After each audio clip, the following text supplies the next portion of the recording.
La morsa del caldo anomalo si sta stringendo sempre di più anche in Friuli Venezia Giulia e l'emergenza caldo costringe allo stop dei lavori pesanti nella fascia oraria più critica dalle 12:30 alle 16, firmata l'ordinanza regionale con il supporto delle organizzazioni sindacali. Un'ordinanza redatta in tempi brevissimi, afferma in una nota l'assessore regionale alla salute Riccardo Riccardi, a fronte dell'emergenza caldo che ha reso necessario intervenire con regole precise a tutela dei lavoratori maggiormente esposti alle alte temperature. Quindi da oggi pomeriggio fino al 15 settembre sarà in vigore l'ordinanza a firma del governatore Massimiliano Fedriga per ridurre il rischio di colpi di calore e stress termico in ambito lavorativo nei mesi estivi.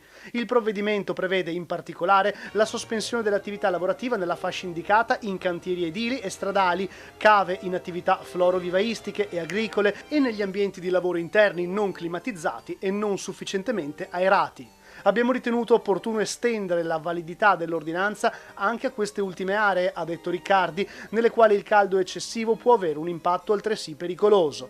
I contenuti dell'ordinanza sono stati discussi in Regione in un incontro con i sindacati a cui hanno partecipato anche gli assessori regionali alle attività produttive e al lavoro, rispettivamente Sergio Emidio Bini e Alessia Rosolen.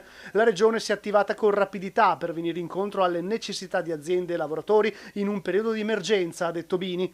L'assessore Rosolen ha altresì sottolineato che il cambiamento climatico in atto è un fenomeno che andrà tenuto sempre più in considerazione nel tutelare le condizioni di lavoro anche attraverso normative di carattere nazionale e la contrattazione collettiva. Intanto è bollino rosso in 18 città italiane, fra cui Trieste. L'ondata di calore in tutto il paese ha provocato malori e blackout elettrici, un fenomeno da tenere sotto il massimo controllo.